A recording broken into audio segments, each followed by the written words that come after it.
একটা ঘটনা শোনাবো। আশা করছি প্রথম থেকে শেষ পর্যন্ত শুনবেন। যেভাবে লেখা আছে আমি সেভাবেই পড়ে শোনাচ্ছি। আসসালামু আলাইকুম রাসেল ভাই, কেমন আছেন জিজ্ঞেস করলাম না, কারণ আপনি সবসময় ভালো থাকেন এবং ভালোর দলে। আমি ইকবাল কবির, আমার বাড়ি টাঙ্গাইল সদর উপজেলার ভবানীপুর গ্রামে।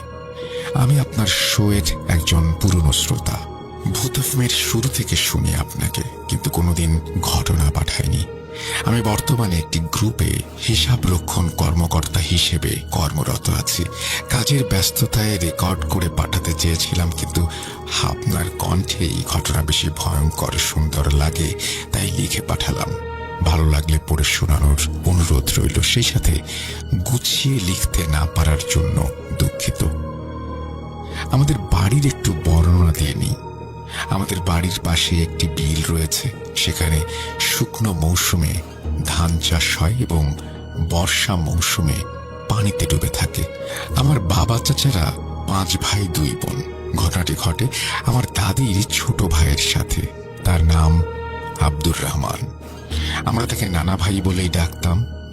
আমার দাদির বাবার বাড়ি আর আমাদের বাড়ি পাশাপাশি গ্রাম, এবং ওই সময়ে আমাদের সাংসারিক প্রয়োজনীয় জিনিসপত্র নির্দিষ্ট হাটের দিন ছাড়া পাওয়া যেত না।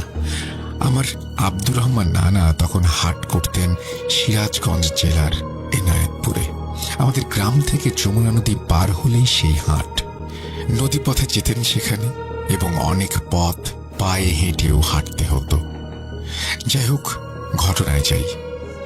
ঘটনাটি ঘটে 1970 দশকে। তখন আমার বাবা খুবই ছোট। আমার দাদি সেদিন আমার বাবাকে সাথে নিয়ে তার বাবার বাড়ি যায়, অর্থাৎ আমার বাবার নানার বাড়ি। এদিকে আমার দাদা বলে দিয়েছেন, কাল সকাল সকাল চলে এসো, ধান সেদ্ধ করতে হবে কিন্তু। দাদি হ্যাঁ বলে চলে যায়। মামার বাড়ি গিয়ে বাবা সবার সাথে খেলাধুলা করছে। সন্ধে হলে তার মামা আব্দুর রহমানের কাছে ভূতের গল্প শুনবে বলে বায়না ধরে। তিনি অগত্যা রাজি হন এবং রাতের খাবার শেষ করে গল্প শুরু করেন। বলছেন আব্দুর রহমান, শোন তাহলে, এটা কোনো গল্প না, আমার সাথে ঘটে যাওয়া সত্য একটি ঘটনা। তোর নানা আমাকে সেদিন হাটে পাঠিয়েছিল এটা মাছ ধরা জাল কিনতে। এনায়েতপুরের হাটে জালগুলো খুব ভালো বলে।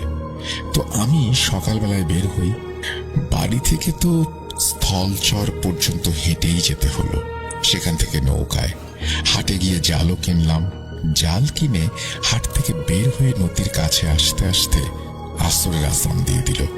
নৌকায় উঠলাম, নৌকা ছাড়লো। আবহাওয়াও সুন্দর, আকাশ পরিষ্কার।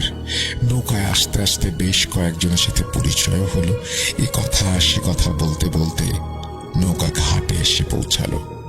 স্থলচর ঘাটে এসে পৌঁছাতে মাগরিবের ওয়াক্ত শেষ হয়ে গেছে। নৌকা থেকে নেমে সবাই হাঁটা দিলাম যে যার গন্তব্যের দিকে। সকলের বাড়ি এক এলাকায় হওয়ায় মাইল 2-3 আসার পর প্রায় সকলেই চলে গেল যার যার বাড়িতে। সব শেষে একজন ব্যক্তি ছিল আমার সাথে। তার বাড়ির কাছে আসলে সে বলল, ভাই, রাতটা আমার বাড়ি থেকে যান, সকালে যেন। বলে রাখা ভালো, সেখানে একটা কথা আছে, সেখান থেকে সেই নানার বাড়ি আসতে আমাদের ধলেশ্বরী নদী পড়বে। যদিও তখন নদীতে পানি ছিল না, মাঝে মাঝে একটু পানি হতো, এবং নদীতে বোরো ধান লাগানো হয়েছিল। না না ভাই, আমি চলে যেতে পারবো, কোনো সমস্যা হবে না। লোকটি অনেক জোরাজুরি করলো থাকতে, এবং আমাকে বলল নদীতে রাতের বেলা নানা ধরনের বিপদ হতে পারে। আমি তার কথায় পাত্তা না দিয়ে তাকে বিদায় দিয়ে চলে আসি, এবং সেই সিদ্ধান্তটাই ছিল আমার সবচেয়ে বড় ভুল। তখন আমি একা, অন্ধকার রাত, বাতাসের সাঁই সাঁই শব্দ, নদীতে লাগানো বোরো ধানের পাতায় বাতাস লেগে এক অদ্ভুত পরিবেশ তৈরি হয়েছে। তখন রাত 10টার মতো বেজে গেছে। আমি হাঁটছি খুব দ্রুত। কিছুক্ষণ হাঁটার পর দেখলাম একটা সাদা ঘোড়া বোরো ধান খাচ্ছে।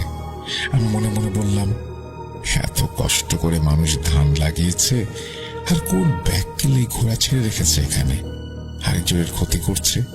তখন আমার মনের ভয়, ডর কিচ্ছু ছিল না।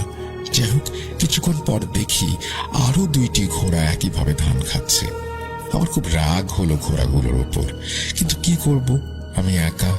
রাতের বেলায় যদি ধান বাঁধার উপকার করতে যাই, আমার অনেক রাত হয়ে যাবে। আমি আবার হাঁটা দিলাম। সামনে এসে দেখি আরো কতগুলো ঘোড়া একইভাবে ধান খাচ্ছে, এবং ঘোড়াগুলোর দূরত্ব আগের ঘোড়াগুলোর দূরত্বের চেয়ে অনেক কম আমার থেকে। ঘোড়াগুলো একটু কাছাকাছি হওয়ায় আমি লক্ষ্য করলাম ঘোড়াগুলো ধান খাচ্ছে, কিন্তু তাতে ধানের কোনো ক্ষতি হচ্ছে না। অর্থাৎ দেখা যাচ্ছে ধান খাচ্ছে ঠিকই, কিন্তু নষ্ট হচ্ছে না। তখন আমার মনে সন্দেহ হলো যে এটা স্বাভাবিক কিছু না, আমার সাথে হয়তো খারাপ কিছু ঘটতে চলেছে। আমি সাথে সাথে বিড়ি ধরালাম এবং জোরে জোরে হাঁটা দিলাম। আমি জানতাম আগুন দেখে এসব জিনিস ভয় পায়, কিন্তু আমি বিড়ি ধরানোতে ঘোড়াগুলোর কোনো পরিবর্তন হলো না। আমি হাঁটতে থাকলাম এবং ভয়ে ভয়ে একটু পেছনে তাকিয়ে দেখলাম ঘোড়াগুলো আমার পেছন পেছন আসছে। তখন আমি সত্যি সত্যি অনেক ভয় পেয়ে গেলাম। আমার হাঁটার গতি আরো বাড়িয়ে দিলাম এবং লক্ষ্য করলাম ঘোড়াগুলো হাঁটার গতি বাড়িয়ে দিয়েছে। তখন আমি কি করব ভেবে পাচ্ছিলাম না। মনে হলো আজই হয়তো আমার শেষ দিন। কেন যে লোকটির কথা শুনে তার বাড়িতে রাত কাটালাম না। এখন আর ভেবে কি হবে। আমার চারিদিকে নদীর তলায় মাঝে মাঝে ছোপ ছোপ পানি এবং কিছু কিছু জায়গায় গভীর পানি। এখান থেকে সামনের গ্রামটাও বেশ খানিকটা দূরে। আমি যদি দৌড়ও দেই তবুও 10-15 মিনিট লাগবে। সেটা সম্ভব না। আজ আমার মৃত্যু নিশ্চিত। কিন্তু জীবনের মায়ায় জ্ঞান শূন্য হয়ে দৌড় দিলাম এবং ঘোড়াগুলোও আমার সমান গতিতে আমার পেছন পেছন দৌড়ে আসতে লাগলো। আমি প্রাণপণে ছুটছি আর ঘোড়াগুলো আমার প্রাণ নেয়ার জন্য ছুটছে। আমার মনে যা আসছিল তাই পড়তে লাগলাম আর দৌড়াতে লাগলাম, কিন্তু আমি খেয়াল করলাম ঘোড়ার গতি আর আমার গতি সমান। বাস্তবে এটা সম্ভব নয়। মানুষের থেকে ঘোড়া কয়েক গুণ জোরে দৌড়াতে পারে। মৃত্যুকে সামনে দেখতে পাচ্ছিলাম আমি। সব থেকে ভয়ের ব্যাপার হলো ঘোড়াগুলো আমার দিকে তাকিয়ে তাকিয়ে দৌড়াচ্ছিল। কয়েক মিনিট পর আমার সামনে একটু আলোর ঝলকানি দেখতে পেলাম। বাঁচার আকুতি নিয়ে আরো জোরে দৌড় দিলাম আলোকে লক্ষ্য করে, এবং আলোর কাছে গিয়ে দেখলাম সেটি একটি নৌকার কুপির আলো। নৌকাটি বেদেদের। নৌকার কাছে গিয়ে আমি চিৎকার করে সাহায্য চাই এবং নৌকা থেকে এক লোক বেরিয়ে আসে, আমাকে নৌকায় ওঠায়। আমাকে নৌকায় উঠানোর সাথে সাথে ঘোড়াগুলো নৌকার কাছে এসে দাঁড়ায়। তাদের চোখগুলো ছিল আগুনের মতো জ্বলজ্বলে, মুখে একটা রাগান্বিত ভাব। এবং সব থেকে আশ্চর্য আর ভয়ঙ্কর ঘটনা ঘটে তখন। ঘোড়াগুলোর ভেতর থেকে মানুষের মতো কণ্ঠস্বর ভেসে আসে। তারা বলে পারে নামিয়ে দিতে। লোকটি রাজি হয় না। যাই হোক, এক সময় পাক বিতণ্ডার পরে ঘোড়াগুলো সেখান থেকে চলে যায়। আমি সে রাতে ওই নৌকাতেই ছিলাম এবং পরদিন সকালে আমি বাড়িতে ফিরে আসি। এই বলে নানা তার ঘটনা শেষ করেন। ভাই, এটি একটি সত্য ঘটনা। এই ঘটনাটি যে স্থানের সেটি একটি নদীর চর। ওই চরে ঘটে যাওয়া এবং আমার জানা আরো অনেক ভয়ঙ্কর এবং সত্য ঘটনা আছে, পরবর্তীতে লিখে পাঠাবো। ভালো থাকবেন। ভূত.com দীর্ঘজীবী হোক। ওকে, ঘটনাটি আপনারা শুনলেন এবং ঘটনা সম্পর্কে যে কোনো মতামত আপনারা কমেন্ট সেকশনে লিখতেও পারেন। আমরা চলে যাচ্ছি আমাদের পরবর্তী ঘটনায়।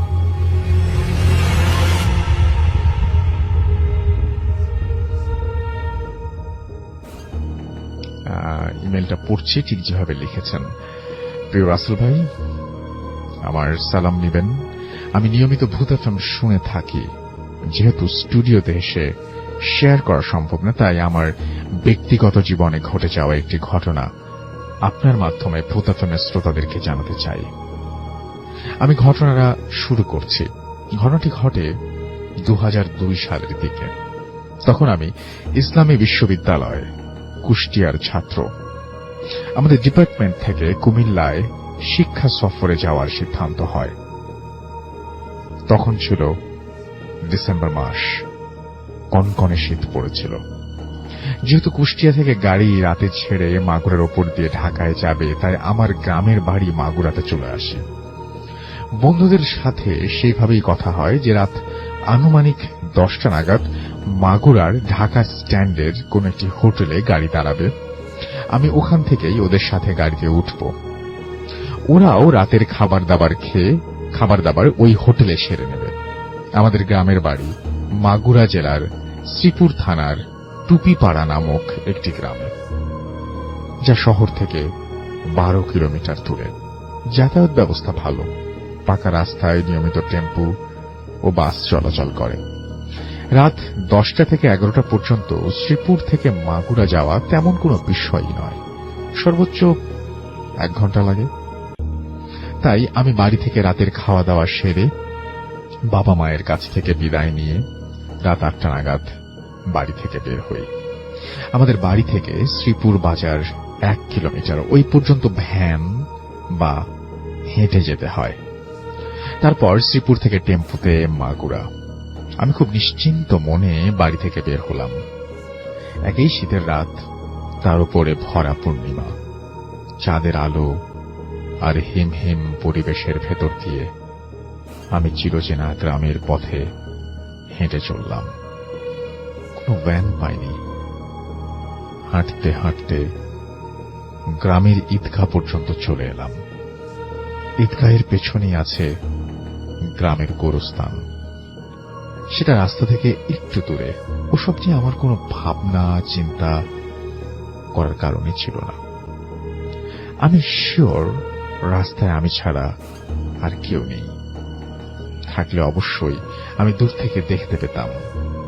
যখন হাঁটতে হাঁটতে আমি ঈদগাহ ও গোরস্থান পার করছি, হঠাৎ দেখি 2-3 হাত দূরে রাস্তার ওপরে ঘোড়ার পা, তবে তা ধোয়ার কুণ্ডলি বাঁকানো।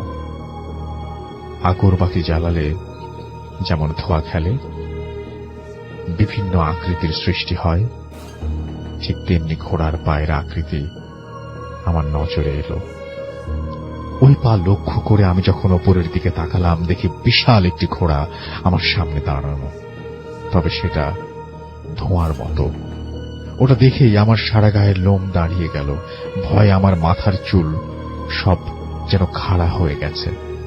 সেই সাথে প্রচন্ড রাগও হচ্ছে। রাগে ভয়ে দিশেহারা হয়ে আমি তাৎক্ষণিকভাবে আল্লাহু আকবার বলে 2 থেকে 3 বার চিৎকার করে উঠলাম এবং মনে মনে ধরে নিলাম ওর থেকে মুক্তি পেতে গেলে এটাই আমার একমাত্র অস্ত্র। আমি বারবার চিৎকার করে আল্লাহু আকবার বলছি। ঠিক তখনই দেখি আমার সামনে ফাঁকা রাস্তা, কোথাও কেউ নেই, তবে 2 বাচ্চা ছেলে মেয়ে হেঁটে যাচ্ছে আর আমার চিৎকারে অবাক হয়ে আমার দিকে তাকিয়ে আছে। আমি নিজেও তখন একটু লজ্জা পেয়ে যাই। চুপ করে আবার হাঁটতে থাকলাম, ভাব দেখালাম যেন কিছুই হয়নি। পরে শিক্ষা সফর থেকে ফিরে বাবা মাকে আমি ঘটনাটা বলেছিলাম। বাবা মা বলেছিলেন ওই জায়গাটা নাকি আসলেই ওইরকম ভৌতিক, প্রায় কেউ না কেউ ওখানে ভয় পায়, কিছু না কিছু দেখে। এটাই ছিল আমার ঘটনা। ভালো লাগলে পড়ে শোনাবেন। তো এই যে রাস্তার যে ধোয়ার কুণ্ডলি পাকানো ঘোড়া, এটা আমি জানি না আপনারা আর কেউ দেখেছেন কিনা। এই ধোয়ার কুণ্ডলি পাকানো ঘোড়া রাস্তা থেকে উঠে আমাদের ড্রয়িং রুমেও আসতে পারে, আমাদের বেডরুমেও আসতে পারে। এটা নিছক আমাদের মাথার ভেতরে তৈরি একটা ইমেজ হতে পারে, আবার এটা একদম সজ্ঞানে আপনি উপলব্ধিও করতে পারেন। ব্যাপারটা হচ্ছে যে আমরা যখন কোনো কিছু নিয়ে ভাবি, যখন কোনো কিছু নিয়ে খুব বেশি কানেক্টেড হয়ে যায় সেটার সাথে, তখন আমার মনে হয় যে আমরা একটা ইউনিভার্সে আছি, আর একটা ইউনিভার্সে আমরা কিভাবে যাব বা সেই ইউনিভার্সে যাওয়ার রাস্তাটা কি, এইটা কি সবসময় আমরা জানি? মানে আমরা কি একটা জায়গা থেকে, একটা পৃথিবী থেকে আরেকটা পৃথিবীতে যেতে পারি না? যেতে পারি হয়তো। যেমন আমরা জেগে যখন থাকি তখন এই যে আমরা অনেক কিছু দেখি, এই জিনিসগুলো কি আসলে আমরা আমাদের জগতের মধ্যে থেকেই দেখি নাকি অন্য কোনো জগতে গিয়ে দেখি? এই বিষয়ে আমার যথেষ্ট সন্দেহ আছে। আমার মাঝে মাঝে চিন্তা হয় যে আমি কি ওই জগতে পৌঁছে গেছি নাকি ওই জগৎ থেকে কেউ এই জগতে ঢুকে পড়েছে। এই ব্যাপারটা খুবই রহস্যময় এবং এই প্রশ্নের উত্তর খুবই আমার মনে হয় যে খুঁজে পাওয়া খুবই দুষ্কর। তো যাই হোক, এই ছিল ঘটনা এবং আশা করছি যে ঘটনাটা আপনাদের ভালোই লেগেছে।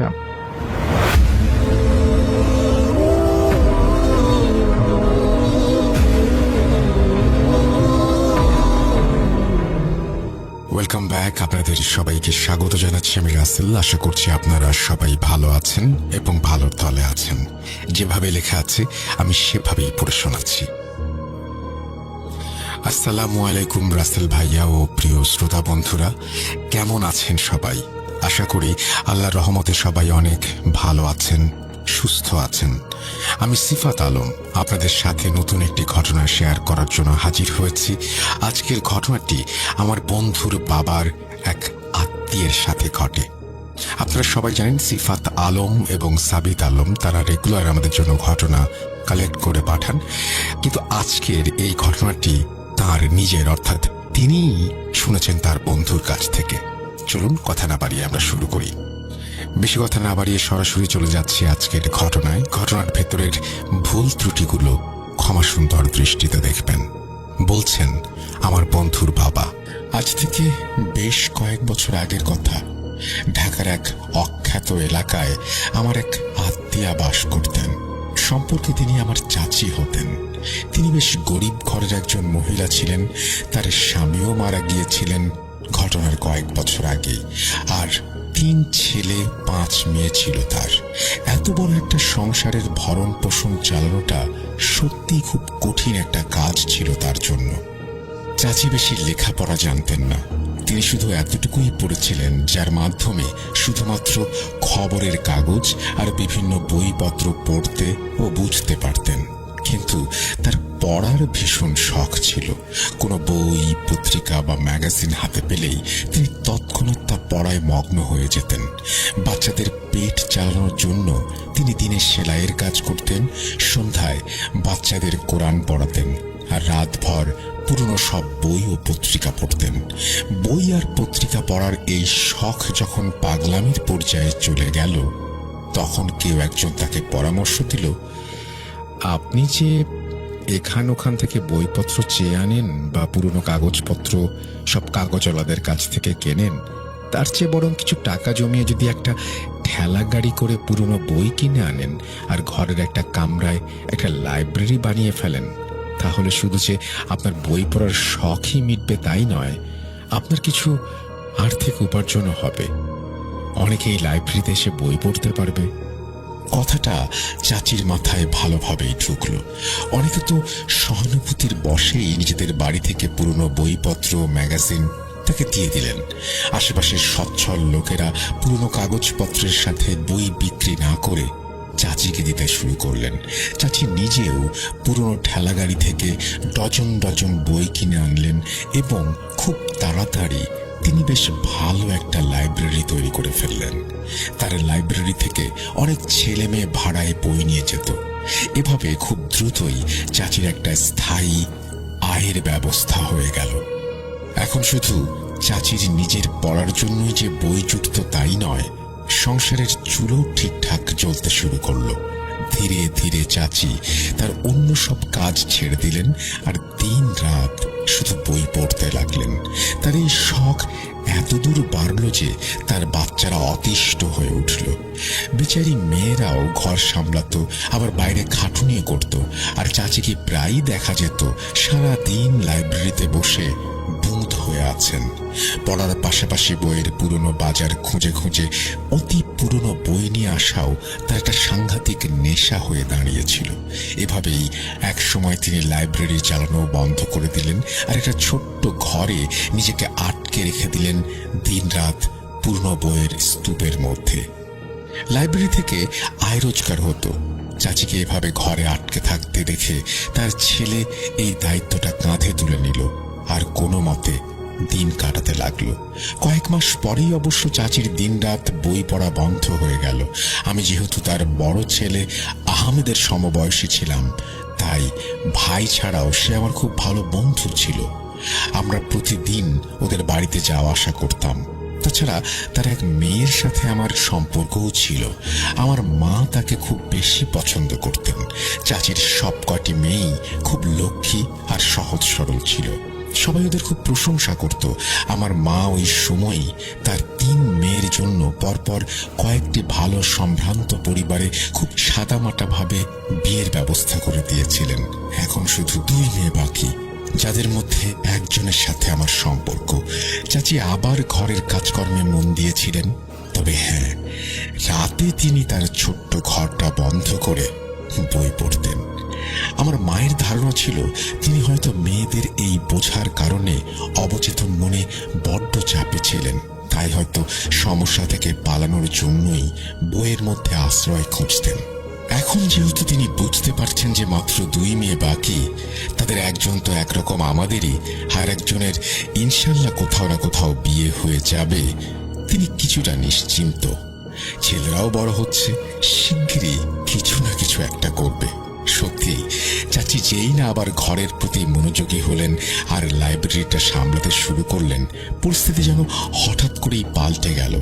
তার লাইব্রেরিটা হুট করেই খুব চলতে শুরু করলো। পুরনো বইয়ের পাশাপাশি ধীরে ধীরে নতুন বইও আসতে লাগলো। এমনকি ওপরের ক্লাসের কোর্সের এমন সব বইও চলে এলো যা সাধারণ ছাত্রছাত্রীদের পক্ষে কেনা সম্ভব ছিল না। দূর দূরান্ত থেকে অনেক ছেলেমেয়েরা বই কিনতে আসতে লাগলো। তারপর লাইব্রেরির পাশের আরেকটা ঘর ভেঙে চাচি সেটাও লাইব্রেরির সাথে জুড়ে দিলেন, আর সেখানে একটা বড় স্টেশনারি দোকান খুলে বসলেন। অবাক করা ব্যাপার ছিল যে এই শহর জুড়ে ছেলে মেয়েরা, বাচ্চারা এই লাইব্রেরিতে আসতো আর ভাড়ায় বই নেয়ার পাশাপাশি স্কুল কলেজের বই, খাতাপত্রও এখান থেকেই কিনত। চাচির ছেলেরা নিজেদের পড়াশোনা নিয়ে ব্যস্ত হয়ে পড়ল, আর লাইব্রেরি সামলানোর ভার নিল 2-3 জন কর্মচারী। চাচির ঘরে টাকা পয়সার ঢল নামলো। সেই পুরনো বাড়িটা এখন এক 3তলা দালানে পরিণত হয়েছে। ঘরে প্রয়োজনীয় সব জিনিসপত্র চলে এসেছে।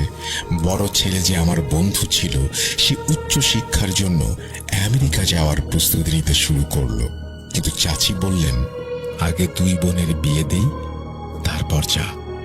আরও একটা কথা বলে রাখি, চাচি বরাবরই বেশ কম কথা বলতেন, কিন্তু যখন থেকে তার ব্যবসা এভাবে বড় হলো, তিনি যেন কথাবার্তা বলা একেবারেই বন্ধ করে দিয়েছিলেন।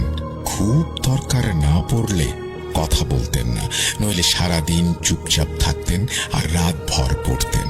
তার পড়ার ধরনটা ছিল ঠিক এমন যে রাতভর তার ঘরের বাতি জ্বলত, দরজা বন্ধ থাকতো।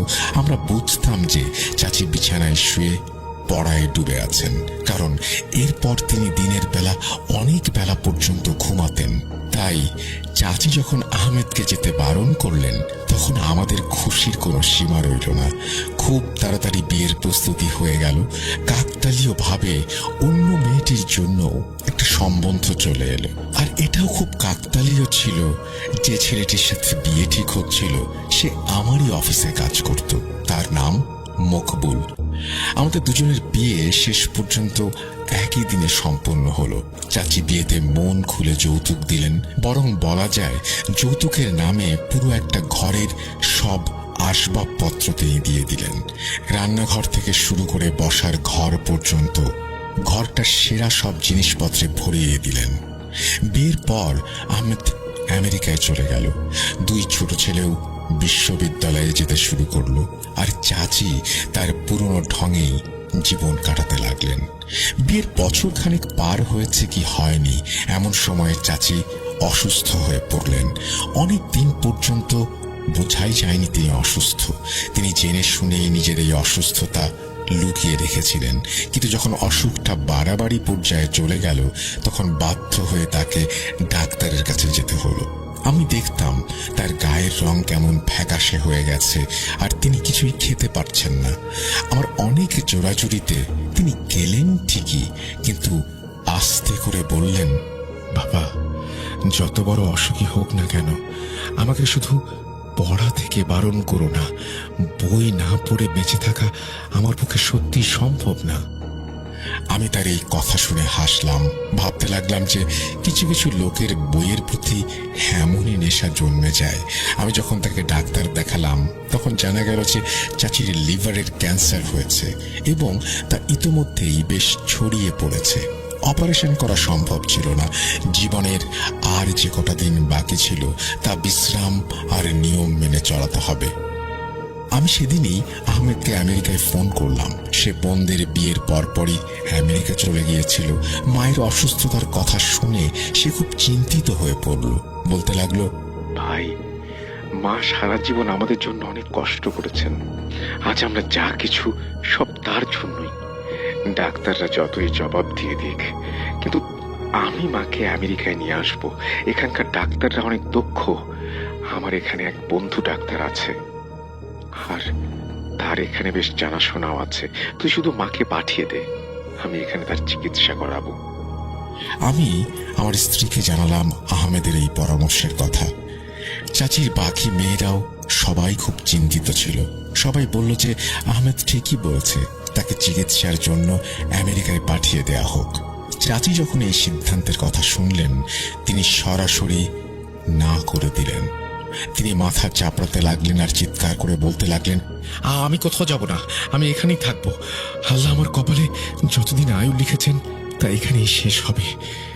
আমি এখান থেকে কোথাও যাব না। পুরো বাড়ির সবাই একদিকে আর চাচির জেদ আরেক দিকে। কিন্তু চাচি আর কতক্ষণ বাধা দেবেন? শেষ পর্যন্ত তিনি একটা শর্ত দিলেন যে তিনি শুধু 15 দিনের জন্য আমেরিকা যাবেন, চেক আপ করিয়েই ফিরে আসবেন। সবাই সে শর্ত মেনে নিল। ভাবল, একবার শুধু যান, তারপর তো আহমেদই সব সামলাবে। চাচিকে আমেরিকায় পাঠিয়ে দেয়া হলো। চাচির সব মেয়েরা বাড়িতেই ছিল। আমিও আমার স্ত্রীকে নিয়ে ওখানেই ছিলাম। ভেবেছিলাম চাচির ব্যাপারে কোনো খবর পেলে তারপর সবাই নিজের নিজের বাড়ি ফিরব। আমরা সবাই চাচির সেখানে পৌঁছানোর পর ডাক্তারের রিপোর্টের জন্য অপেক্ষা করছিলাম। এমন সময় সেই রাতে খবর এলো যে চাচি আমেরিকায় পৌঁছানোর সাথে সাথেই ইন্তেকাল করেছেন। ইন্না লিল্লাহি ওয়া ইন্না ইলাইহি রাজিউন। আর আহমেদ তার মরদেহ দেশে আনার জরুরি ব্যবস্থা করছে। বাড়িতে কান্নার রোল পড়ে গেল। আমার স্ত্রী তো কাঁদতে কাঁদতে প্রায় বেহুশ হয়ে পড়েছিল। আমি ফ্রিজ খুলে একটা পানির বোতল বের করতে গেলাম, কিন্তু বোতলটা তোলার বদলে সাথে সাথে হাত থেকে ফেলে দিলাম। পানির বোতলটা এত বেশি গরম ছিল যে আমার হাত পুড়ে গেল। কিছুক্ষণ তো আমি বুঝতেই পারলাম না কি হলো। পরে মনে হলো হয়তো কেউ ফুটন্ত গরম পানি বোতলে ভরে রেখেছে। তারপর যখন ফ্রিজ থেকে আরেকটা বোতল তুলতে গেলাম, সেটাও ঠিক ততটাই গরম ছিল। আমি আমার ছোট শ্যালককে ডাকলাম। সে সাফ বলল, পানি তো কেউ গরম করেনি। তবুও সে তার কান্নাকাটি করা বোনদের জিজ্ঞেস করলো, ফ্রিজে গরম পানি কে রেখেছে? সবাই অস্বীকার করলো। কিছুক্ষণ পর আমার শ্যালক ফ্রিজ থেকে বরফ বের করতে চাইল, কিন্তু এমন মনে হলো যে সে যেন বরফের বদলে জ্বলন্ত কয়লা হাতে তুলে নিয়েছে। সে আমাকে ব্যাপারটা জানালো। আমি বরফ বের করার চেষ্টা করলাম। সত্যি ওটা দেখতে বরফের মতো হলেও ছুতে গেলেই ভীষণ গরম লাগছিল। এটা সত্যি রহস্যময়। একটু পরে ব্যাপারটা মানুষের কাছে একটা তামাশার মতো হয়ে গেল। সবাই ফ্রিজে রাখা বরফ আর পানির বোতল ছুঁয়ে ছুঁয়ে দেখছিল। আমি এমনিতেই পরীক্ষা করার জন্য একটা ডিম হাতে নিলাম, আর পর মুহূর্তেই সেটা ছেড়ে দিলাম। ডিমটা মেঝেতে পড়ে ভেঙে গেল। আমার আঙুলগুলো রীতিমতো যেন ঝলসে গিয়েছিল। আমরা যখন সবাই ফ্রিজের এই রহস্য নিয়ে ঘাঁটাঘাঁটি করছিলাম, ঠিক তখনই আমার শ্যালিকা বাচ্চাকে দুধ দেওয়ার জন্য রান্নাঘরে গেল। সে দুধের পাত্রটা হাত দিতেই চিৎকার করে উঠল। দুধ সব পড়ে গেল, আর সে নিজের হাত ধরে ছটফট করতে লাগলো। তার হাতে এত বেশি জ্বালাপোড়া করছিল, সে ঘাবড়ে গিয়ে পানির কল খুলে দিয়েছিল, কিন্তু পর মুহূর্তেই আবার চিৎকার করে হাত সরিয়ে নিল। কল থেকে ফুটন্ত গরম পানি বের হচ্ছে। সারা বাড়িতে একটা ভয়াবহ আতঙ্ক ছড়িয়ে পড়ল। বেশ কয়েকজন ব্যাপারটা পরীক্ষা করে দেখল, ভয়ে দৌড়ে পালালো কোনো কিছু করতে না পেরে। শুধু যে বাড়ির কলগুলো থেকেই ফুটন্ত পানি আসছিল তাই নয়, বরং যে জিনিসেই হাত দেওয়া হচ্ছিল সেটাই কেমন যেন প্রচন্ড গরম লাগছিল। ঘরগুলোর আলমারিতে রাখা জিনিসপত্র নিজে থেকেই পড়তে শুরু করলো। মনে হচ্ছিল যেন কোনো একটা অদৃশ্য শক্তি তার প্রচন্ড রাগ প্রকাশ করছে। আপনাদের একটা কথা বলে রাখি, চাচির বাড়িতে এতজন সদস্য থাকা সত্ত্বেও কেউই ঠিকঠাক নামাজ পড়তো না। আমার 3 চাচাতো ভাই শুধু ঈদের দিনে বা জুম্মার নামাজ পড়তে মসজিদে আসতো। মেয়েরাও কখনো নামাজ পড়তো না, এমনকি আমি নিজেও চাচিকে কখনো নামাজ পড়তে দেখিনি। কিন্তু আজ যেহেতু এটা একটা শোকের বাড়ি ছিল, তাই বাড়িতে কোরআন আর জায়নামাজ আনা হয়েছিল। কিছু লোক চাচির মাগফিরাতের জন্য কোরআন পড়ছিলেন। আসর আর মাগরিবের মাঝামাঝি সময় ছিল, অনেকেই মাগরিবের নামাজের জন্য প্রস্তুতি নিচ্ছিলেন। একটা ঘরে জায়নামাজ বিছানো ছিল, কিন্তু যেই আজান হলো আর লোকেরা সেই ঘরে নামাজ পড়তে গেল, সেখানে প্রচন্ড তাপ অনুভব করলো তারা। সবাই উল্টো পায়ে ঘর থেকে বেরিয়ে এলো।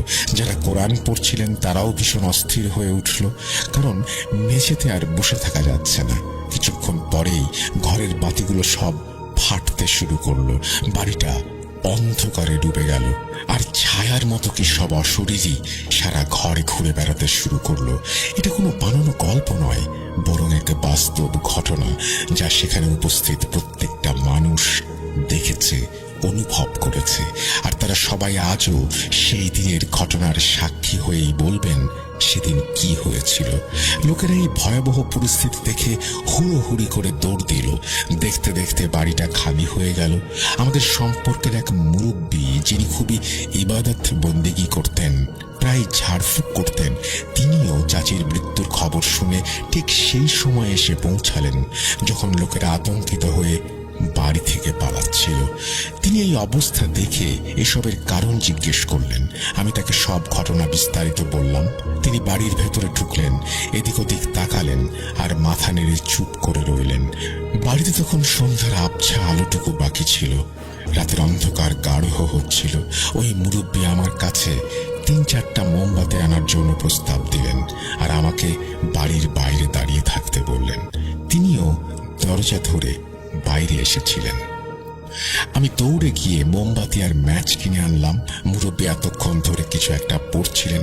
আমি যখন পৌঁছালাম তখন দেখলাম তিনি এরই মধ্যে পুরো বাড়ি খালি করিয়ে ফেলেছেন। পাড়া প্রতিবেশী এত আগেই পালিয়েছে, এখন বাড়ির লোকেরাও সব বাইরে দাঁড়িয়ে আছে। মুরব্বী, যাকে আমরা সবাই বড় নানা বলে ডাকতাম, তিনি সোজা ঘরের ভেতরে গেলেন আর ঘরগুলোতে মোমবাতিগুলো রাখলেন।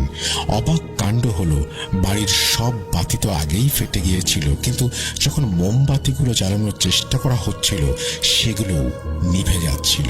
কিন্তু অবাক করা ব্যাপার হলো, বড় নানার আনা মোমবাতিগুলো ঠিকই জ্বলছিল, তবে সেগুলো এমন দপদপ করে জ্বলছিল যেন খুব জোরে বাতাস বইছে, অথচ তখন ছিল প্রচন্ড ভ্যাপসা গরম।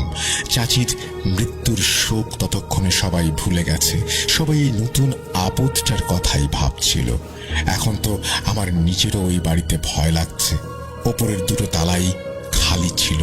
বড় নানা কিছুক্ষণ ওই বাড়ির ভেতরে থাকলেন। তিনি একটানা কিছু একটা পড়ছিলেন। আমি আর আমার চাচির 2 বড় ছেলে তার সাথে ছিলাম। কিছুক্ষণ পর বড় নানা বাইরে আসার জন্য ইশারা করলেন। আমরা 3 জন তার পেছন পেছন বেরিয়ে এলাম। বড় নানা বাড়ির দরজায় ফুঁ দিলেন আর তারপর আমাদের ডেকে বললেন, বাবা, আপাতত বাড়িটা বন্ধ করে দাও, কাল দিনে এখানে আসবো, কিন্তু আসার আগে আমাকে কিছু লোকের সাথে দেখা করতে হবে। আমি তো বাবা খুবই সাধারণ মানুষ। মুরব্বীদের কাছ থেকে যেটুকু এলম পেয়েছি তা থেকে আমি বুঝতে পারছি যে এই বাড়িটা অপবিত্র হয়ে গেছে। এটাকে পবিত্র করতে খাটুনি করতে হবে, সাবধান থাকতে হবে। বড় নানাকে তার বাড়ি পৌঁছে দিয়ে আমি 2 ভাইকে নিয়ে নিজের বাড়িতে চলে এলাম। বাড়ির সবাই চাচির মৃত্যুর শোক ভুলে এই বাড়ির রহস্যময় পরিস্থিতির কথা বলছিল। এই ঘটনাগুলো বাচ্চা বুড়ো সবাই জেনে গেল।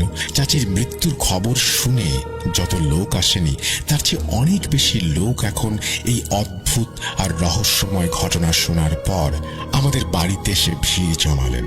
পরের দিন সকালে আমি আর চাচির 2 ছেলে বড় নানার বাড়িতে গেলাম। সেখানে গিয়ে জানতে পারলাম বড় নানা কাল রাতেই কোনো এক বুজুর্গের কাছ থেকে খবর নিতে গেছেন এবং এখনো ফেরেননি। ঘন্টা 2 পর নানা এলেন এবং আমাদের জানালেন যে ওই বাড়িটা পাক করার জন্য একটা নির্দেশনা পাওয়া গেছে। একটা নতুন বালতিতে পানি ভরে কিছু আয়াত জাফরানের কালি দিয়ে সাদা কাগজে লিখে সেই কাগজগুলো বালতির পানিতে ভালোভাবে ধুয়ে নিতে হবে। তারপর সেই পানি বাড়ির দেয়াল আর মেঝেতে ছিটাতে হবে। বর্ণনা আমাদের সেই কাগজটা দিলেন, যাতে কিছু আয়াত লেখা ছিল। আমি আর চাচির 2 ছেলে সেই আয়াতগুলো জাফরান কালি দিয়ে সাদা কাগজে লিখলাম। বাজার থেকে একটা বালতি আনিয়ে তাতে পানি ভরে সেই কাগজগুলো ধুয়ে নিলাম আর বড় রানার সাথে বাড়ির দিকে রওনা দিলাম। সত্যি বলতে কি, এখন ওই বাড়িতে ঢোকার কথা ভাবতেই আমার ভয় লাগে। বড় রানার কথা অনুযায়ী ওখানে কিছু জিন, মোয়াক্কেল আর বদ আত্মার জঘন্য আসর পড়েছে। এতদিন পর্যন্ত আমি এসব কথা শুধু গল্প কাহিনী আর বইয়ের মধ্যেই পড়েছি বা শুনেছি, কিন্তু বাস্তবেই প্রথমবার এমন কিছুর মুখোমুখি হচ্ছিলাম। আমরা আল্লাহর নাম নিয়ে বাড়ির ভেতরে ঢুকলাম। বাড়ির অবস্থা দেখে মনে হচ্ছিল যেন এখানে কোনো ভয়ঙ্কর লঙ্কা কাণ্ড ঘটে গেছে। ঘরের প্রত্যেকটা জিনিস ওলট পালট হয়ে পড়ে আছে, পর্দাগুলো সব ছেঁড়া খোড়া, যেন কেউ সর্বশক্তি দিয়ে টেনে হিঁচড়ে নামিয়ে ফেলেছে। জায়গায় জায়গায় বাসন কোসন ভাঙা পড়ে আছে, বিছানাপত্র উল্টানো, প্রত্যেকটা জিনিস ঠিক কালকের মতোই আগুনের মতো গরম হয়ে আছে। কলগুলো থেকেও এখনো সেই রকম ফুটন্ত পানি বের হচ্ছে। খাবার দাবার যা ছিল সেগুলো থেকে এমন দুর্গন্ধ বেরোচ্ছিল যেন বছরের পর বছর ধরে পচছে। এছাড়া বাড়িটার মধ্যে একটা অদ্ভুত গুমোট ভুতুড়ে পরিবেশ ছিল। আমরা ভয়ে ভয়ে প্রথম ঘরটাতে ঢুকলাম। নানা নিজের হাতে 1 মগ পানি ভরে 2 দেয়ালের মাঝের কোণায় ঢেলে দিলেন। পানি পড়ার সাথে সাথেই মনে হলো যেন আমরা দাউ দাউ করে জ্বলতে থাকা আগুনে পানি ঢেলে দিলাম। আগুন নেভার মতোই একটা ছ্যাঁত করে আওয়াজ হলো, আর সাথে সাথে ঘরটা ধোঁয়ায় ভরে গেল। নানা আগেই আমাদের 3 জনের গলায় তাবিজ পরিয়ে দিয়েছিলেন। সেই তাবিজগুলোর জোরেই আমরা কিছুটা সাহস পাচ্ছিলাম, নইলে আমরা 3 জন তো ওখানে এক মুহূর্ত দাঁড়াতে পারতাম না। এই তাবিজগুলো ছাড়াও নানা যদি আমাদের সাথে না থাকতেন তবে আমরা ওই বাড়িতে কোনো অবস্থাতেই ঢুকতে পারতাম না। কিন্তু নানার কারণে আমরা ভরসা পাচ্ছিলাম। নানা আমাদের আবার পানি ঢালতে ইশারা করলেন। আমরা আল্লাহর নাম নিলাম এবং 1 মগ পানি ভরে সেই একই জায়গায় ঢাললাম। এবারও শুধু যে আওয়াজের সাথে ধোঁয়া বের হলো তাই নয়, বরং মনে হলো যেন 2 দেয়ালের মাঝখানে একটা ফাটল ধরল, আর তার ভেতর থেকে কিছু একটা বেরিয়ে দৌড়ে অন্য কোণায় চলে গিয়ে গায়েব হয়ে গেল। সাথে সাথেই ওই ঘরের জানালাগুলোর সব কাঁচ ভেঙে চুরমার হয়ে গেল। নানার সাথে সাথে ঘরের অন্য কোণায় পানি ঢাললেন, আর অমনি যেন একটা ভূমিকম্প শুরু হয়ে গেল। পুরো বাড়ি থেকে কাঁচ ভাঙার আর বাসনপত্র গড়িয়ে পড়ার ঝনঝন শব্দ আসতে লাগলো। প্রত্যেকটা ঘরে মনে হলো যেন কেউ জোরে জোরে দৌড়ে বেড়াচ্ছে। তার পায়ের স্পষ্ট শব্দ শোনা যাচ্ছিল। যদিও তখন ভর দুপুর, চারিদিকে আলো ছিল, আমরা 4 জন লোক ছিলাম, তবুও কি যে প্রচন্ড ভয় আর আতঙ্ক লাগছিল তা বলে বোঝানো যাবে না। কিন্তু তাজ্জব ব্যাপার হলো তখন যখন আমরা 3য় মগ পানি ভরতে গেলাম। গিয়ে দেখি বালতিটাই গায়েব। নানা এদিক ওদিক তাকালেন, খুঁজতে লাগলাম আমরা, কিন্তু বালতিটা কোথাও দেখা গেল না। নানা দৌড়ে বাইরে এলেন। আমরা 3 জন তার পেছনে পেছনে ছুটলাম। এক ঘর থেকে আরেক ঘর, সেখান থেকে 3য় ঘর, সব জায়গায় ঘুরলাম, বালতি নেই। নানা উঠোনে এসে কিছু একটা পড়তে শুরু করলেন। হঠাৎ আমাদের চোখ পড়লো একটা ফুলের টবের ওপর। বালতির হাতলের একটা অংশ দেখা যাচ্ছে। বালতিটা উঠোনের মাটির নিচে যেন অর্ধেকটা পোঁতা। আমরা ভাবলাম বালতিটা হয়তো এখানে কাদা মাটিতে ভরা থাকবে, কিন্তু নানা যেই বালতির হাতল ধরে টান দিলেন, বালতিটা একদম পরিষ্কার পানিসহ মাটির ভেতর থেকে অনায়াসে বেরিয়ে এলো। নানা আবার সেই পানি ঘরের দেয়ালগুলোতে ছেটাতে শুরু করলেন। একসময় সব পানি শেষ হয়ে গেল, আর দৃশ্যত কোনো লাভ হলো না। সেদিন আমরা আবার বাড়িটা বন্ধ করে চলে গেলাম। নানা সেই বুজুর্গের কাছ থেকে আবার নির্দেশনা নিয়ে এলেন। এবার নির্দেশনা এলো যে অন্তত 20 বালতি পানি এই 2 দিনের মধ্যে ঢালতে হবে। 2 দিন ধরে আমি, চাচির 2 ছেলে আর নানা মিলে জাফরান কালি দিয়ে শুধু আয়াত লিখলাম আর সেগুলো পানিতে গুলিয়ে ফেললাম। এই কাজটা করার জন্য আমাদের পাশের বাড়ির লোকদের কাছ থেকে অনুমতি নিয়েছিলাম। প্রতিবেশীরাও ভয়ে নিজেদের আত্মীয় স্বজনের বাড়িতে গিয়ে উঠেছিলেন। সেই বুজুর্গের নির্দেশ ছিল যে যখন সব ঘরের দেয়াল ঠান্ডা হয়ে যাবে ঠিক তখনই চাচির ঘরটা খুলতে হবে, তার আগে নয়। চাচির সেই ঘরটা, যেটাতে তিনি সব সময় পড়ায় মগ্ন থাকতেন, সেটা তালা দেয়া ছিল, আর চাচি নিজেই সেটা তালা দিয়ে গিয়েছিলেন। 2 দিন ধরে আমরা সেই অসহনীয় পরিবেশের মধ্যে এক নাগারে কাজ চালিয়ে গেলাম। ধীরে ধীরে দেয়ালগুলো থেকে ধোঁয়া ওঠা বন্ধ হয়ে গেল, আর ভাঙচুরের পরিমাণও কমে গেল। 19 নম্বর বালতিটা ঢালার পর নানা চাচির ঘরের তালাটা খোলার ব্যবস্থা করলেন, অর্থাৎ 20 নম্বর বালতিটা ভালো করে তৈরি করিয়ে সেই ঘরে ঢুকলেন। আমি এই প্রথমবার ঘরটা দেখলাম। চাচির পুরো বাড়িটা নতুন করে বানানো হলেও এই ঘরটা ঠিক আগের মতোই ভাঙাচোরা অবস্থায় ছিল। ঘরটার ভেতরে কেমন যেন অন্ধকার আর দম বন্ধ করা একটা পরিবেশ। সামনে থেকে একটা পুরনো আমলের তাক দেখা যাচ্ছিল, তাতে 2-4টে খুব পুরনো আর জীর্ণ শীর্ণ বই রাখা। সেগুলোতে রহস্যময় বিভিন্ন বিদ্যা সম্পর্কে কিছু লেখা ছিল। তাকটার পাশেই ছিল চাচির বিছানা। বিছানা সরিয়ে দেয়ালে পানি ঢালতে যেতেই সেখান থেকে একটা পুরনো খুলি আর কিছু হাড়গোড় বেরিয়ে এলো, যেগুলো নিঃসন্দেহে মানুষেরই হাড় ছিল। নানা তাড়াতাড়ি করে ঘরের 4 কোণায় আর দেয়ালে পানি ছিটিয়ে দিলেন। পানি ঢালার সাথে সাথেই বাড়িটা আরেকবার যেন ভূমিকম্পের মতো দুলে উঠল। এবার আর ভাঙচুর নয়, সোজা বাড়ির প্রত্যেকটা জিনিসে আগুন ধরে গেল। আমরা কোনো মতে বাইরে বেরিয়ে এলাম আর সেই জ্বলন্ত বাড়িটার দিকে তাকিয়ে রইলাম। অবাক করা ব্যাপার হলো, বাড়ির সব জিনিসপত্র পুরো ছাই হয়ে গিয়েছিল, কিন্তু যেগুলো চাচির পুরনো আমলের জিনিস ছিল, লাইব্রেরি বানানোর আগেও সেগুলো সব অক্ষত ছিল। আর চাচি অনেক কষ্ট করে কাজ করে নিজের হাতে যা কিছু বানিয়েছিলেন সেগুলো অক্ষত ছিল, পড়েনি। আগুন যখন পুরোপুরি নিভে গেল তখন নানা আমাদের সবটা বুঝিয়ে বললেন, তোমাদের চাচি পুরনো বইয়ের মধ্যে এমন কোনো বই পেয়েছিলেন যাতে সিফলি ইলম, যাকে বলা হয় কালো জাদু বা শয়তানি বিদ্যা, সেটা পেয়েছিলেন। চাচি শুধু সেই বিদ্যা পড়েই ক্ষান্ত হননি, সেটার উপর আমলও শুরু করেছিলেন। এই ব্যাপারে সে এক শয়তান সাধকের সাথেও যোগাযোগ করেছিলেন, যে কিনা এই বিদ্যায় পারদর্শী ছিল। তারপর তোমাদের চাচি তার শিষ্যত্ব গ্রহণ করেন একটা বড় ধরনের শয়তানি আমল থেকে। এই কারণেই তার স্বাস্থ্য দিন দিন ভেঙে পড়ছিল। কিন্তু সেই আমলটা শেষ হতে আর মাত্র কয়েক মাস বাকি ছিল, আর কয়েক মাস পার হলেই চাচি নিজেও এই বড় সিফলি বিদ্যার বিশেষজ্ঞ হয়ে উঠতেন। সে এই সমস্ত ধন সম্পদ আর বিলাসবহুল জীবন ওই কালো জাদুর মাধ্যমেই অর্জন করেছিলেন। আর ওই কালো জাদুর কারসাজিতেই বাড়িটা মুয়াক্কেল, জিন আর বদ আত্মাদের আস্তানায় পরিণত হয়েছিল।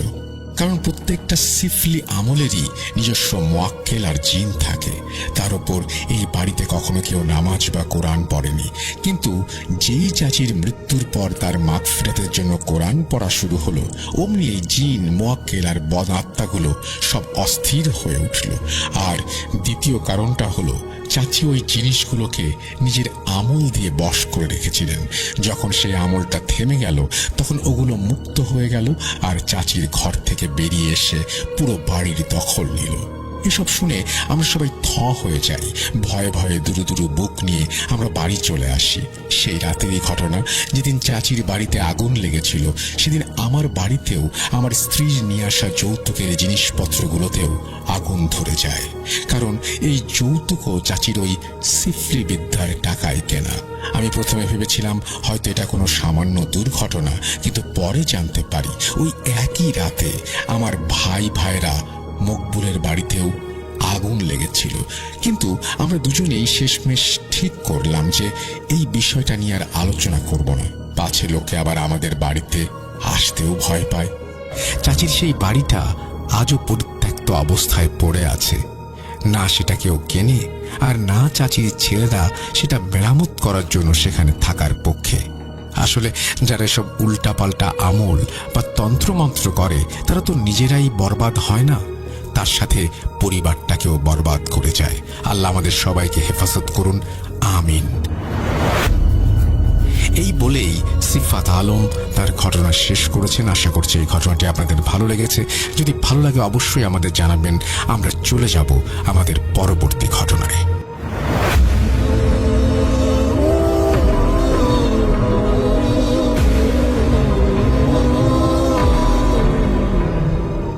আমরা পরবর্তী ঘটনায় যাব এবং আমাদের এখানে এই ঘটনাটিতে ইমেইল আছে, সেই ইমেলটা আমরা একটু পড়তে চাই। আমাদের এই ইমেলটি যেভাবে লিখেছেন সেভাবে আমি পড়ে শোনাচ্ছি। আচ্ছা, লিখছেন যে, হ্যালো রাসেল ভাই, আমি সম্রাট চক্রবর্তী ফ্রম কলকাতা, ইন্ডিয়া। আমি বিজনেসম্যান, আমার রেস্টুরেন্টের ব্যবসা কলকাতায়, and I am a part time paranormal researcher. এসব ভালো লাগে, ভূত এফএম শুনি প্রায়, খুব ভালো লাগে। আজ আমি একটা স্টুডেন্ট লাইফের ঘটনা শেয়ার করছি, ভালো লাগলে পড়ে শোনাবেন। তখন রক্ত গরম, ভূত বা প্যারানর্মাল জিনিস খোঁজা বা তাদেরকে দেখবার ইচ্ছা ছিল প্রবল। ঘটনাটি 2016 সালের শেষের দিকে, নভেম্বর ডিসেম্বরের কোন একটি সময়। তখন শীত পড়েছিল প্রচুর কলকাতায়। কোন একদিন সন্ধ্যের দিকে আমি আর আমার বন্ধু শায়ন, পেশায় ফটোগ্রাফার, আর সৌরভ, সে স্টুডেন্ট, ঠিক করলাম যে অন্য কোনো দিনের মতো আজও যাব আর একটা সার্ভে করতে, মানে অন্য কোনো জগতের বাসিন্দাদের খোঁজার চেষ্টা করতে। তো তাদের কমিউনিকেট করার জন্য আমাদের প্রবল ইচ্ছা। তখন আমাদের বাড়ি থেকে 10 মিটার হাঁটা পথ এবং বাগমারি মুসলিম কবরস্থান। আমি সেখানে আগে 2-1 বার গেলেও ভেতরে যাইনি বেশি। যাই হোক, প্ল্যান মাফিক কাজ, কবরস্থান এবং তার গেটের সামনে আমরা তখন বিকেল 5:30। তিনজনেই প্রবেশ করলাম। গেটের গার্ড আঙ্কেল আমাকে চিনতেন ভালোভাবেই। তাকে হাসি মুখে ইশারায় সালাম জানাতেই সেও তাই করল। আমরা ভেতরের দিকে যাচ্ছি দেখে বাধা দিয়ে বলল, এখন তো সন্ধ্যা হতে চলল, ভেতরে যাস না? উত্তরে আমি বললাম, আমার কাজ তো সন্ধ্যার পরে, একগাল হাসি দিয়ে সেটা বললাম এবং আঙ্কেল কিছু একটা বিড়বিড় করে বলল। বুঝলাম তিনি কিছু, আপনার খুশি হলাম যে উনি আমার শুভাকাঙ্ক্ষী, মানে দোয়া করলেন এরকম কিছু একটা আর কি। তো আমরা ক্রমশ ভেতরের দিকে যেতে থাকি। প্রায় মাঝামাঝি সময় সৌরভ বলল, ভাই আমি আর যাব না এখান থেকে। আমি আর সায়ন অবাক হই, প্রায় একসাথে বলি, কেন? আমি মজা করে বললাম, ভয় পাচ্ছিস? সৌরভ কিছু বলল না, বলল চলো না। এবং সায়ন ভুরু কুচকে যা বলল যে একা যেতে পারলে যা। সৌরভ কিছু না বলে চলে গেল। আমরা ধীরে ধীরে গাছের আড়ালে মিলিয়ে গেল। আমি অবাক হলাম, আসার ইচ্ছে ছিল ওর সবচেয়ে বেশি। আমি 5-7 না ভেবে আর এগোতে গেলাম। তখন একবার ভেবেছিলাম যে ফিরে যাব, বাট তখনও আমাদের কাজ কিছুই উপলব্ধি করা হয়নি। তখন অন্ধকার, সন্ধ্যা 6টা। সবে প্রবেশ করেছি ব্লক 33-এ। ব্লকগুলি বেশি বড় নয়। শেষ প্রান্তে চোখ যেতেই দেখলাম গার্ড আঙ্কেল দাঁড়িয়ে আছেন। দূর থেকে অন্তত তাই লাগছিল। আমি হাঁক দিলাম, কাকা। কোনো উত্তর নেই। আরো কাছে এগোচ্ছি, সায়ন আমার সাথে। আমাকে ডেকেও সাড়া না পেয়ে ভাবলাম, ওটা কি কাকা নয় তাহলে? হাঁটতে হাঁটতেই ভাবছি সমস্ত। তখন মাথায় এলো যে ব্লক 33-এ আসার জন্য আমার যে পাশ দিয়ে এসেছি ওটাই একমাত্র রাস্তা, আর আসার পথে কাকা আমাদেরকে অতিক্রম করেনি। তাহলে লোকটিকে? ততক্ষণে আমরা প্রায় 10 হাত দূরত্বে লোকটির কাছ থেকে দেখলাম সে একটি কবরের সামনে দাঁড়িয়ে আছে এবং কবরের দিকে দৃষ্টি তার, এবং প্রচন্ড অন্ধকার। লোকটি যে মৃদু আলোর মাঝে এক অন্ধকারের প্রহরীর মতো দাঁড়িয়ে আছে। আমি আর সায়ন চুপ করে আছি, কোনো কথা বলছি না। কথা বলার শক্তিটুকুও বোধহয় হারিয়ে ফেলেছিলাম তখন। মাত্র 8 থেকে 10 হাত দূরে থাকা মূর্তিটা আসলে কি? তাহলে মানুষ নয়? সায়নের দিকে চোখ চায় আমার। দেখলাম ও চোখ কপালে তুলে আঙুল নিক্ষেপ করছে ওই ছায়া মূর্তির দিকে। তাকাতে দেখি সেই মূর্তি তাকিয়ে আছে আমাদের দিকে। হলুদ বর্ণের চোখ, যেন আগুন জ্বলছে, আক্রমণাত্মক হয়ে উঠছে। আমরা কিছু না ভেবে পেছন ঘুরে দৌড়াতে শুরু করি। কত জোরে জানি না, কি কোথায় তাও জানি না, শুধু দৌড়ে চলেছে নিজের মতো। খালি যেন মনে হচ্ছিল পেছনে আসছে সেই লোকটি। প্রায় 5 থেকে 7 মিনিট এলোমেলো ভাবে ছোটার পর মসজিদ দেখতে পাই। প্রায় সাথে সাথেই মসজিদের কাছে গিয়ে আমি অজ্ঞান হয়ে পড়ে যাই। তারপর নিজেকে আবিষ্কার করি গার্ড আঙ্কেলের কেবিনে। সায়ন ছিল তখনও। আঙ্কেল শান্তভাবে বলেছিলাম তো না যেতে। আমি আর কোনো উত্তর দিতে পারিনি। আমার সব ঘটনা তাকে বলার পর তিনি বললেন, শাকিব খান বলে একজন কুখ্যাত ক্রিমিনালকে খবর দেয়া হয় ব্লক 33-এর মাঝামাঝি কোনো এক জায়গায়। এর আগেও দু একবার অনেকে দেখেছে সেখানে সেই একই ব্যাপার। কোনো কুকুর বেড়াল কোনো কিছুই সেখানে যায় না। তো তার কাছে এবং তারপরে তিনি লিখেছেন যে আমার কাছে আরো অনেক ঘটনা আছে, সেই ঘটনাগুলো চাইলে লিখতে পারেন। এই আর কি। Thank you very much. আপনাকে অনেক অনেক অনেক অনেক ধন্যবাদ।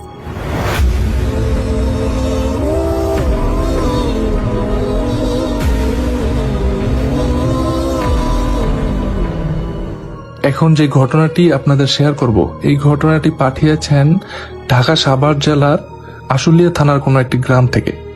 সঙ্গত কারণে ওনার নাম আমরা শেয়ার করছি না। আর এই ঘটনাটি একটি গার্মেন্টস কেন্দ্রিক। ঘটনাটি বোঝার সাথে একটা ছদ্মনাম ব্যবহার করছি, রিফাত ভাই। ওনার সাথে যখন ঘটনাটি ঘটে তখন উনি প্রাইমারি স্কুলে পড়ালেখা করেন এবং উনি একটা ম্যাডামের কাছে টিউশনি করতেন। ওনার বাড়ি থেকে বের হলে সোজা হাতের বাম দিকে যেতে হতো এবং মাঝে একটা গার্মেন্টস পড়তো। এই গার্মেন্টসটাকে কেন্দ্র করেই কিন্তু নানা রকমের ঘটনা এলাকার মুখে মুখে প্রচলিত। এই গার্মেন্টসটাকে পার করে তারপরে ওই ম্যাডামের বাড়িতে যেতে হতো। তো স্কুল শেষ করে উনি আনুমানিক 12টার দিকে ওই ম্যাডামের কাছে পড়তে যেত। তো ওই দিন উনি ম্যাডামের কাছে পড়তে যান, কিন্তু ওই দিনকার মতো জলদি ছুটি দিয়ে দেয়। আর জলদি ছুটি দেওয়ার কারণে রিফাত ভাইয়ের মা ওনাকে আর আনতে যান নাই। তো উনি তখন চিন্তা করলেন যে একা একাই বাড়ির দিকে রওনা দিই। তো যেই ভাবা সেই কাজ, উনি বাড়ির দিকে রওনা দিলেন। কাছেই, বেশি দূরে না, কিন্তু ওইখান থেকে ওনার বাড়িতে আসতে হয়তো 15 মিনিটের সময় লাগে। তো উনি রওনা দিলেন। হাঁটতে হাঁটতে ওই গার্মেন্টসটার কাছে চলে আসলেন। গার্মেন্টসটার আশেপাশে কিন্তু কোনো লোক নেই। এই গার্মেন্টসটা কিন্তু চারপাশে বাউন্ডারি করা এবং ওই সময়ে এই গার্মেন্টসটা পরিত্যক্ত ছিল। এই গার্মেন্টসটাকে কেন্দ্র করে অনেক ভয়ের ঘটনা ঘটে যাওয়ার কারণে অনেক মানুষ ওইখানে কাজ করতো না। আর মানুষ না পাওয়ার কারণে একটা সময় এই গার্মেন্টসটা বন্ধ হয়ে যায়। যাই হোক, তো এই গার্মেন্টসটার কাছে আসার পরে উনি লক্ষ্য করলেন আশেপাশে কেউ নেই।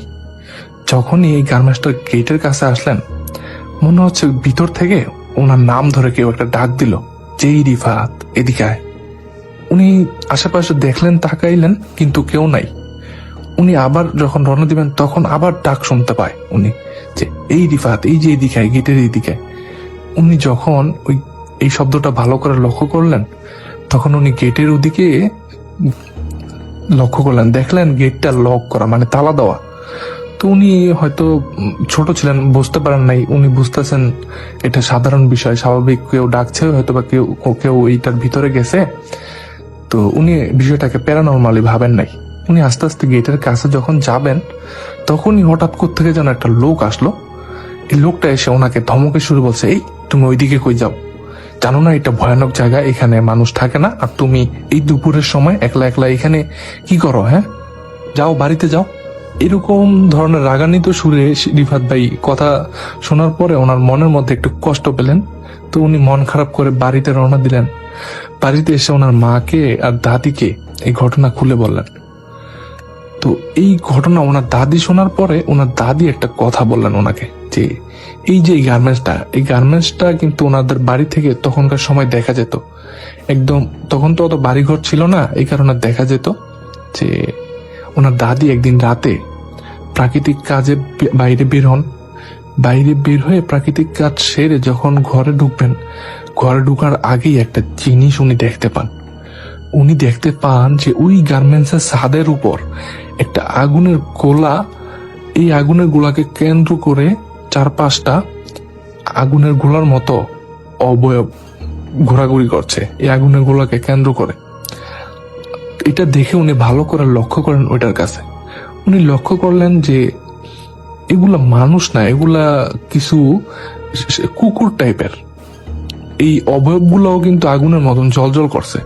উনি যখন ভালো করে লক্ষ্য করতে থাকলেন তখন ওইগুলো কি হলো, একটা আগুনের বলের টাইপের হয়ে ওনার দিকে সাই করে মানে ছুটে আসতে নিচ্ছে আর কি। এমন সময় উনি ভয় পেয়ে তাড়াতাড়ি করে ঘরের ভেতর ঢুকে যান। তো এই কথা ওনার দাদির মুখে শুনলেন। তো ওই দিন এই কথা শোনার পরে সবার মনে বেশ একটা আতঙ্ক, আরো অনেকজনের মুখেই এই গার্মেন্টসকে কেন্দ্র করে নানা ধরনের কথাই শুনছেন। এখন ওনাদের ফ্যামিলি মেম্বারের মুখে এই কথা শুনলেন। তো এইভাবে চলে যায় আরো কিছুদিন, মাস একখানি।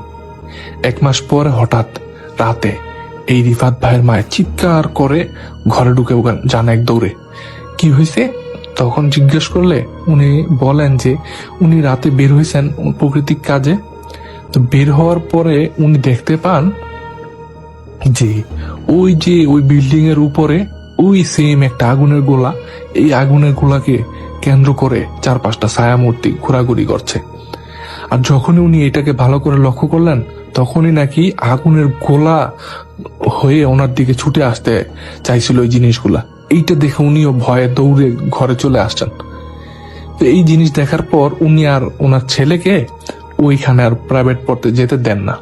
উনি বলেন তোমার আর ওইখানে প্রাইভেট পড়তে যেতে হবে না, তুমি এখন থেকে বাড়িতেই প্রাইভেট পড়বে, যেহেতু তুমি ছোট মানুষ। তোমাকে এরকম আমরা অনেক সময় একা নাও আনতে যাইতে পারি, কোন বিপদ হয় কি জানে। তো এইভাবেই কেটে গেল প্রায় আরো অনেক বছর। তখন সময়টা 2014 সাল, 13 কি 14 সাল। রিফাত ভাই এর মধ্যে অনেকটা বড় হয়ে গেছেন, প্রাইমারি স্কুল পার করে হাই স্কুলে উঠে গেছেন।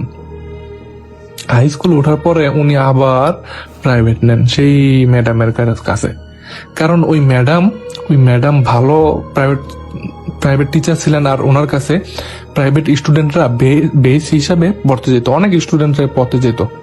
এই কারণে উনিও ওই ম্যাডামের কাছে পড়তে যান। একদিন ওই ম্যাডামের কাছে পড়তে গিয়ে দেখেন যে ওই বাড়িতে একটা লোক মারা গেছে। কিন্তু লোক মারা গেলে কি হবে, লোক মারা গেলে তো সবাই কান্নাকাটি করে। হ্যাঁ, কিছু কিছু মানুষ কান্নাকাটি করছিল, কিন্তু তার মধ্যে ওই বাড়িতে একটা ভয়াবহ পরিবেশ সৃষ্টি হয়ে আছে। সবার মধ্যে একটা আতঙ্ক, একটা ভয় সৃষ্টি হয়ে আছে। কি ব্যাপার, কি হয়েছে, এরকম কেন? মানে এই লাশটাকে কাউকে দেখতে দিতে চাচ্ছিলেন না আর কি। তো অনেকেই ওইখানে আসেন, অনেক মৃত্যু বাড়িতে তো অনেক মানুষই থাকে, কাউকে এই লাশটা দেখতে দিতে চাচ্ছিলেন না। ব্যাপারটা এই রিফাত ভাইয়ের কাছে বেশ অদ্ভুত লাগে। অদ্ভুত লাগার কারণে জিজ্ঞেস করে ম্যাডামকে, ম্যাডাম যে এইরকম করতেছে কেন মানুষগুলা, লোকটাকে দেখতে দিতে চাইতেছে না, আর সবার মধ্যে কিরকম একটা আতঙ্ক দেখা যাইতেছে। তখন ম্যাডাম বলে যে তোমাকে এটা বলা যাবে না। কেন বলা যাবে না? তোমরা ভয় পাইবা শুনলে, এটা কোনো স্বাভাবিক মৃত্যু না। বলে যে স্বাভাবিক মৃত্যু না, তাহলে কিভাবে মৃত্যু হয়েছে? বলে ওনাকে কেউ মেরে ফেলছে। কিন্তু এটা কোনো মানুষের দ্বারা সম্ভব না এরকম ভাবে কাউকে মেরে ফেলা। মানে তখন ম্যাডামের কাছ থেকে জানতে পারে যে ওই লোকটা ওই বাড়িতে ভাড়া থাকতো আর গার্মেন্টসে কাজ করতো। তো উনি যত রাতে হোক না কেন ওনার ওয়াইফের কাছে ফিরে আসতেন।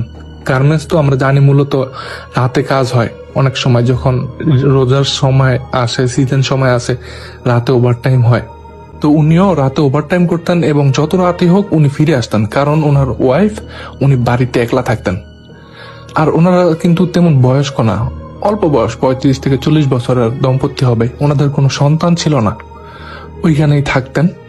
যেই দিন ঘটনাটি ঘটে ওই দিন সারা রাত পার হয়ে যায়, ওনার হাজবেন্ড তো আসে না।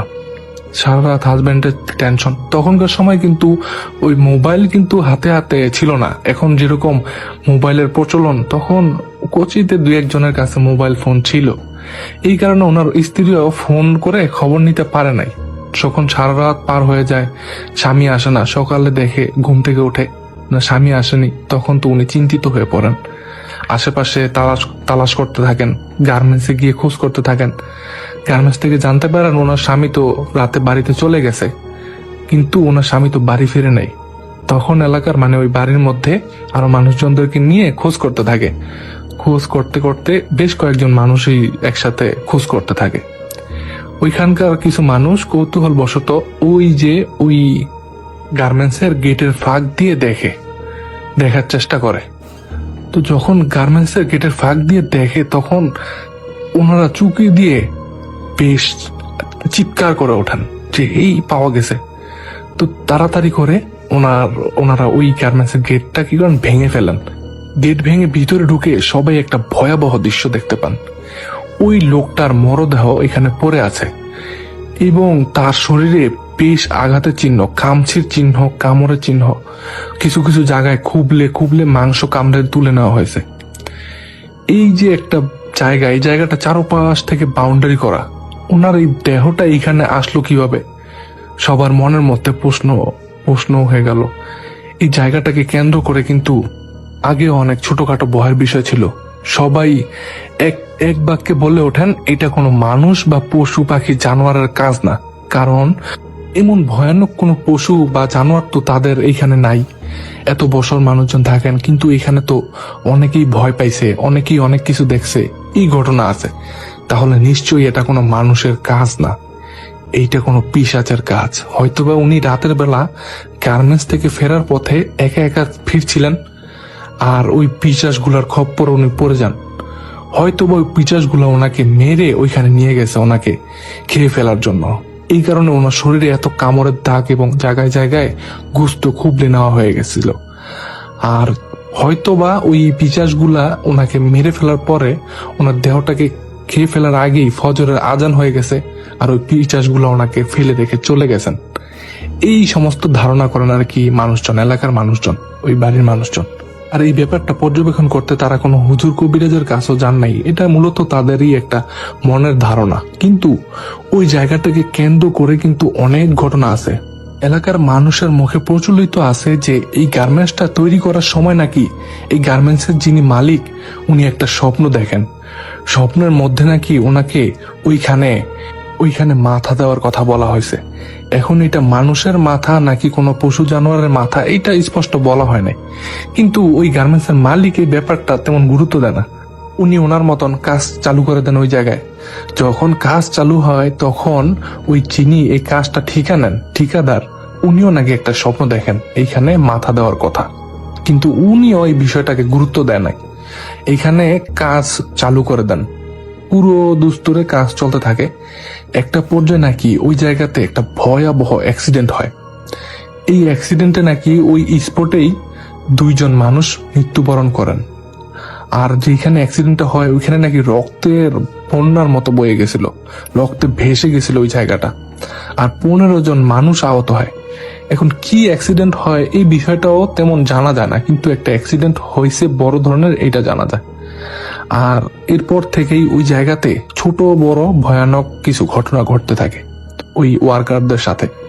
ওয়ার্কাররা সারাদিন কাজ করে একটা দেয়াল নির্মাণ করে, ধরেন এই দেয়ালটা তারা নির্মাণ করে যখন রাতের বেলা বাড়িতে চলে যায়, সকালবেলা দেখে ওই দেয়ালটা, আবার পরের দিন সকালবেলা এসে দেখে ওই দেয়ালটা ভেঙে গুড়িয়ে আছে।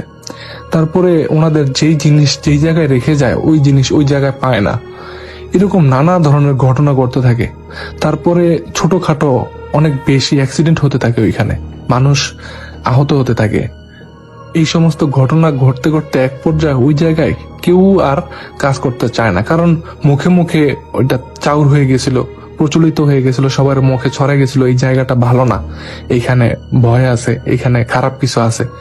আর ওই স্বপ্নের কথাও ধীরে ধীরে মানুষ জানতে পারে। এইভাবেই পুরো গ্রামের মধ্যে এই কথাটা প্রচলিত হয়ে গেছিল। আর এরপর যখন গার্মেন্টসের কাজ বন্ধ হয়ে যায় অনেক বছর পর্যন্ত এইভাবেই ছিল। তারপরে এই মালিক কি করে, এই মালিক এই গার্মেন্টসটাকে চারপাশ থেকে বাউন্ডারি করে দেয়, উঁচু করে, আর ভেতরে টুকটাক কিছু কাজ করিয়ে উনি গার্মেন্টস চালু করেন। গার্মেন্টস চালু করার পর একটা পর্যায়ে গার্মেন্টসের মানুষদের সাথেও টুকটাক ভয়ের ব্যাপার ঘটতে থাকে। একে একে ওইখানে গার্মেন্টস কর্মীরাও যাওয়া বন্ধ করে দেয়। এইভাবেই ওই গার্মেন্টসটা অনেক সময় আবার বন্ধ থাকে, কয়েক বছর। এরপরে নাকি এখনকার সময় আবার ওই গার্মেন্টসটা চালু আছে।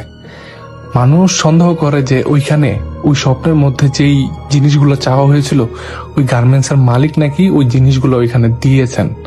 হয়তোবা এই কারণেই উনি আবার নতুন করে এই গার্মেন্টসটা চালু করতে পেরেছেন। এইটা সবার মুখে একটা ধারণা, এটা সবাই একটা ধারণা করে। এটার সত্যতা আমরা যাচাই করতে যাইনি, মূলত এটা একটা ঘটনা ঘটছে। কিন্তু ওনার মা আর দাদির সাথে যে ঘটনাটা ঘটছে উনি এটা 100% নিশ্চয়তা দিয়েছেন যে এটা সত্য ঘটনা। আর ওই দিন দুপুরবেলা যে ভিতর থেকে ওনাকে ডাক দেওয়া হয়েছিল ওই ব্যাখ্যাও উনি আর পান নাই। উনি জানিয়েছেন ওই লোকটা, যে লোকটা ওনাকে ধমকের সুরে কথা বলেছিলেন, উনি কিছুক্ষণ পরে পিছনের দিকে তাকিয়ে দেখেন ওই লোকটাও আর ওইখানে ছিল না। ওই বিষয়টা আজও ওনার মনে প্রশ্ন। মূলত উনি যখন ওই লোকটার দিকে তাকান তখন কিন্তু ওই লোকটাকে দেখার কথা, কিন্তু উনি আর ওই লোকটাকে দেখতে পান নাই।